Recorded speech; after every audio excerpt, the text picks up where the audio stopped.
എത്ര നല്ല മനുഷ്യനാ ഈ ഗഫൂർക്ക.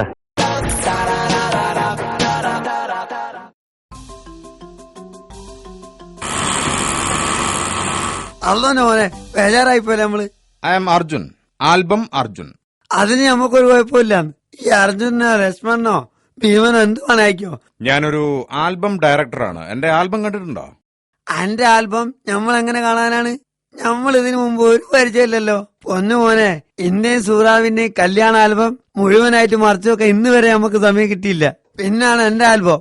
അതെ, ഇത് കല്യാണ ആൽബത്തിന്റെ കാര്യമല്ല, ആൽബം സോങ്സ്.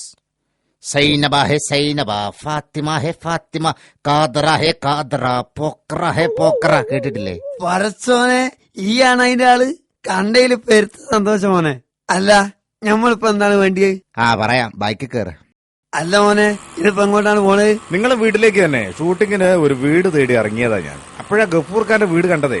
മൊത്തം ടീമിനെ അവിടെ നിർത്തിയിട്ട് നിങ്ങൾ അന്വേഷിച്ച് ഇറങ്ങിയതാ ഞാൻ. അല്ല, ഷൂട്ടിംഗ് എന്ന് പറയുമ്പോ ഒരു 2 മണിക്കൂർ അത്രേ വേണ്ടു.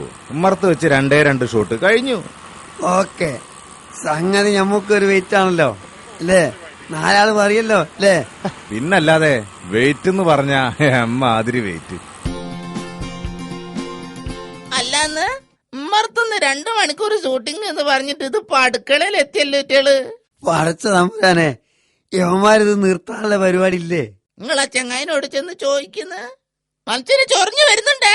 അല്ല ലക്ഷ്മണ, അല്ല അർജുന, ഇതൊന്ന് തീരൂല മോനെ. പ്ലീസ്, ഞാൻ അടുത്ത ഷോട്ട് പ്ലാൻ ചെയ്യാണ്. ശല്യപ്പെടുത്തല്ലേ. പുരപ്പുറത്ത് നിന്ന് താഴേക്ക് ചാടുന്ന ഷോട്ടാണ്. പടച്ചോനെ, ഇതിപ്പോ പറഞ്ഞു പൊരപ്പുറത്ത് എത്തിയോ? എന്തായി? അത് സൂറാവിയെ, പൊരപ്പുറത്ത് ഒരു ഷോട്ട് കൂടി ബാക്കിയുണ്ട് പോലെ.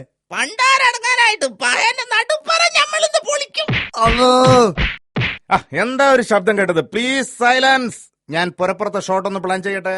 എന്റെ ഒരു പൊരപ്പുറം എന്റെ നടപ്പുറം പോയടോ.